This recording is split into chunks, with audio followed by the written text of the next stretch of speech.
अगर एक आदमी हैवान बन जाए तो उसे अपराध कहते हैं, लेकिन अगर 32 लोग मिलकर एक 13 साल की बच्ची पर टूट पड़े तो उसे आप क्या कहेंगे?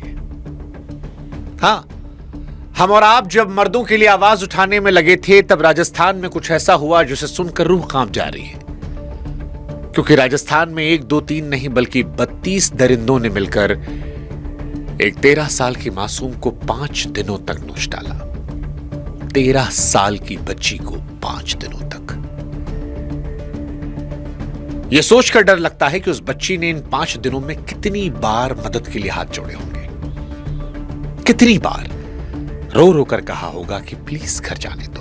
आपको गुस्सा आ रहा है ना, नफरत हो रही होगी, लेकिन जरा ठहरिए, क्योंकि अब जो बताने वाला हूं मैं आपको, उससे आपको घिन आएगी। यह सब किसी सुनसान जंगल में नहीं हुआ है, यह शहर के बीचों बीच हुआ है, होटलों के कमरों में, जहां रिसेप्शन था, रजिस्टर था, स्टाफ था, सीसीटीवी था, सब था, बस इंसान नहीं थे। जिस रिक्शे वाले को उस बच्ची ने भैया प्लीज घर तक छोड़ देंगे कहकर बैठाने की रिक्वेस्ट की थी, उस रिक्शे वाले ने उसे किडनैप कर बेच दिया, जैसे मंडी में बकरा बिकता है। और खरीदने वाले कोई भूखे नंगे शराबी अपराधी नहीं, बल्कि होटल के मालिक, मैनेजर, पढ़े लिखे इज्जतदार कहलाने वाले लोग। 5 दिन तक वो बच्ची को एक होटल से दूसरे होटल घुमाते रहे, वो चिल्लाती रही। जब दर्द ज्यादा बढ़ने लगता तो उस बच्ची के मुंह में शराब डाल देते। 13 साल की बच्ची को शराब पिलाते ताकि बच्ची के चीखे कमरे से बाहर ना जाए। सबसे बड़ी बात जानते क्या है?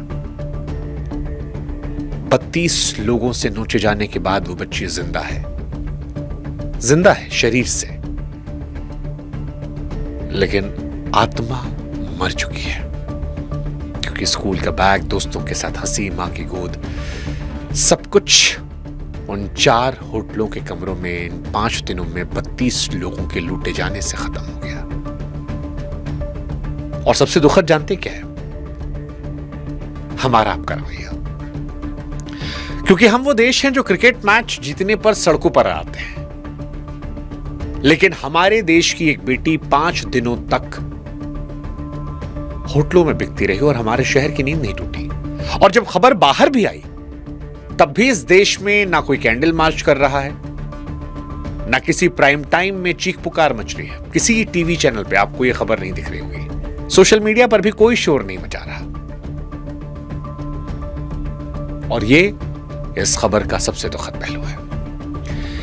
लेकिन आज ये चुप्पी मैं तोड़ूंगा, क्योंकि राजस्थान के श्रीगंगानगर में जो कुछ हुआ वो किसी के साथ भी हो सकता था, किसी शहर में हो सकता था, हमारे आपके अपनों के साथ हो सकता था। और इसलिए इस विषय पर शोर मचाना जरूरी है, इस विषय पर सवाल उठाना जरूरी है, इस विषय पर विरोध जताना जरूरी है, सरकार को जगाना जरूरी है, और यह सुनिश्चित करना जरूरी है कि हमारे देश में बेटियों की इज्जत आबरू कब रुकेगी। क्योंकि हर दिन 80 लड़कियों के साथ रेप होता है, हर दिन, और अब ये न्यू नॉर्मल हो चुका है।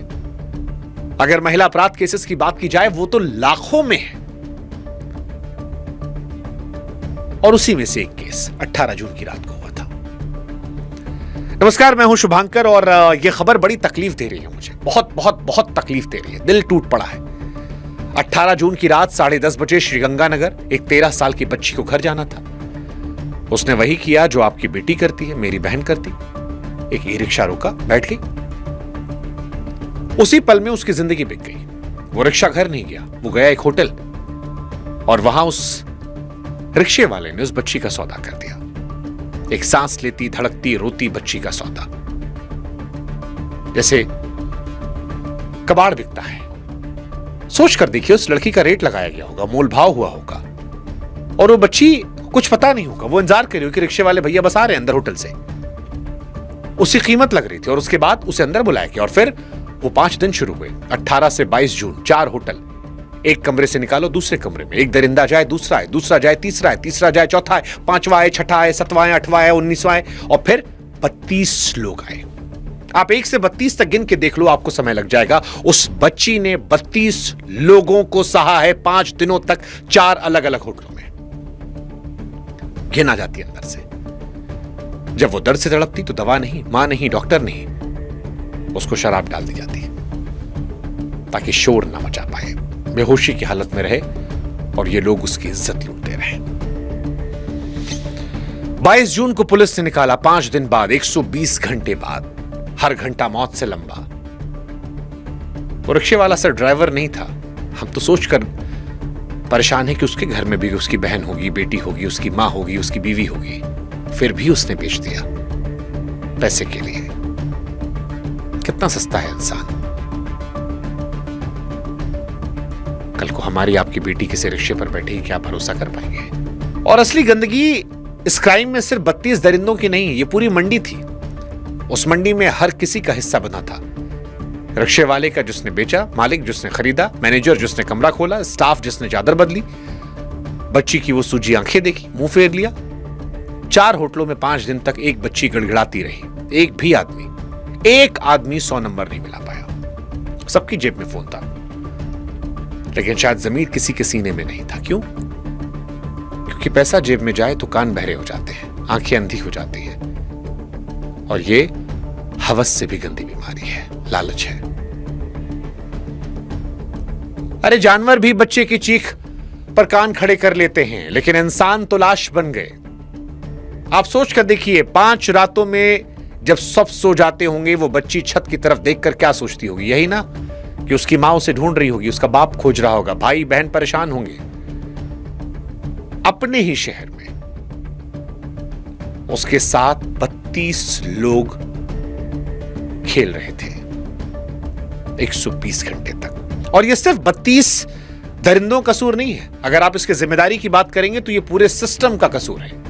वो पुलिस जो होटलों की चेकिंग के नाम पर रजिस्टर पर दस्तखत करके चली आती है, वो समाज, हम आप, जो हर मंच से बेटी बचाओ, लेकिन जब असली बेटी चीखती है तो हम कान बंद कर लेते। और कान बंद कर रखा है ना, तभी तो किसी को सुनाई नहीं पड़ रहा, तभी तो किसी शहर में कोई विरोध नहीं है, वरना तो हर कोई अपना तमाशा लिए सड़क पे नाच रहा है। आप लगा दीजिए, आप जेसीबी से गड्ढा खोदिए, 1000 आदमी खड़े हो जाएंगे। क्रिकेट मैच लगा दीजिए, लाखों आ जाएंगे।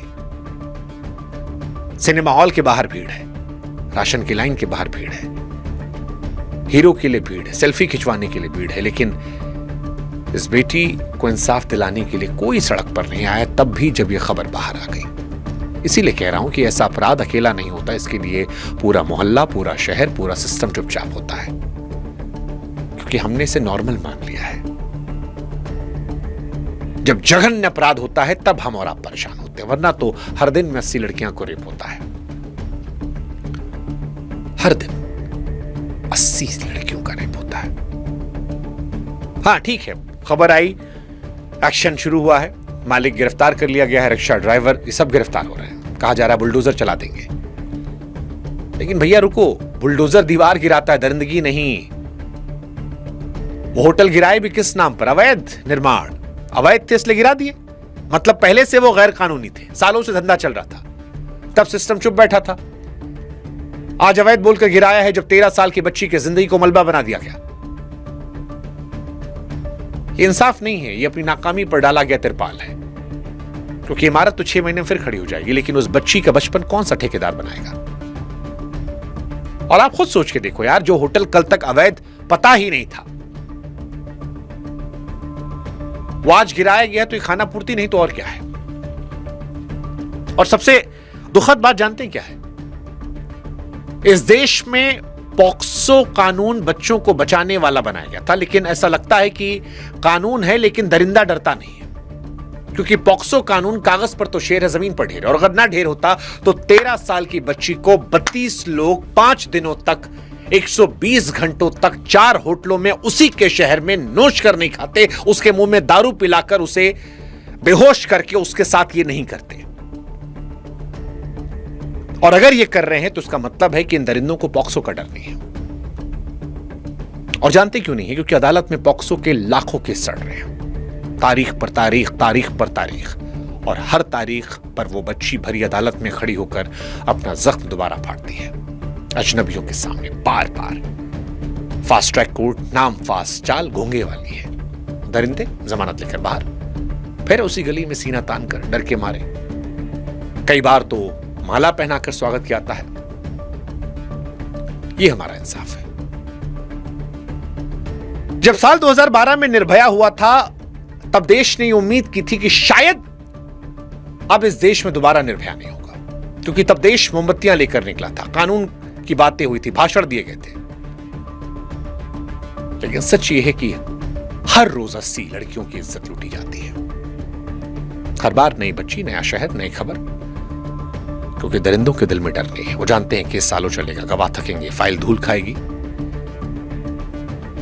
बच जाएंगे, कुछ साल में निकल जाएंगे। पॉक्सो में बच्ची से सामूहिक दरिंदगी पर फांसी लिखी है, लेकिन ऐसा लगता है कि वो लाइन सिर्फ किताबों की शोभा है। और एक सवाल मैं पूछना चाह रहा हूं, अगर 32 लोग मिलकर एक मासूम बच्ची के साथ खेल रहे हैं, तो क्या हर उस शख्स को जिसने कमरा दिया, चुप्पी बेची, जिसने बच्ची के हलक में शराब उतारी, क्या उन्हें हमारा कानून सजा देगा? और अगर 32 लोगों को सजा नहीं दी जाएगी एक साथ, ऐसी सजा जो नजीर बने, तो फिर ये सजाएं किसके लिए बनाई गई है? 13 साल की बच्ची के साथ एक कांड हुआ भाई साहब, 13 साल की बच्ची के साथ। हम और आप सोए हुए थे तब हुआ है। आप खुद बताइए, खबर आपने सुनी थी? नहीं सुनी होगी ना, क्योंकि ट्रेंड नहीं है, कोई प्राइम टाइम की चीख नहीं है, कोई कैंडल नहीं जली ना, कोई सड़क जाम नहीं हुई। क्योंकि इस देश में गुस्सा भी साहब कैलकुलेटर लेकर आता है। नाम देखकर, सरकार देखकर, धर्म देखकर, फायदा देखकर फिर तय करते हैं कि रोना है या छोड़ देना है। जिस बच्ची के दर्द में फायदा नहीं, उसकी चीख बहरे कानों से टकरा कर लौट जाती है। और सच कहूं तो थू है ऐसे चुनिंदा गुस्से पर, थू है। दर्द का कोई एजेंडा नहीं होता, एजेंडा हमने बनाया है।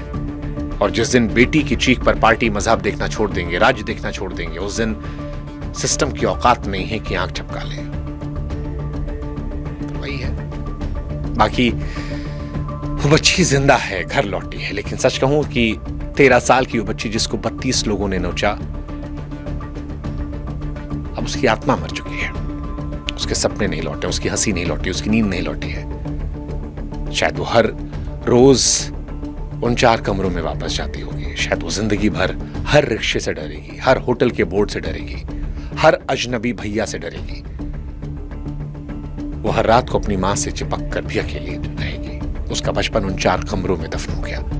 उसके कब्र पर बुलडोजर का मलबा पड़ा है। हम उसका बचपन नहीं लौटा सकते, लेकिन इंसाफ दिला सकते हैं। इसलिए आज अपनी अपनी सरकारों को टैग कीजिए, अपने अपने सरकारों को लानत मलानत भेजिए। आप जिस भी प्लेटफॉर्म पर चाहे इस वीडियो को उठा के डालिए, कूसिए। कई बार शोर मचाना जरूरी होता है ताकि बहरों को सुनाई पड़े। हम आशा करते हैं इस केस को आप ठंडा नहीं होने देंगे, क्योंकि जिस दिन खबर ठंडी होती है उस दिन फाइल भी ठंडी हो जाती है।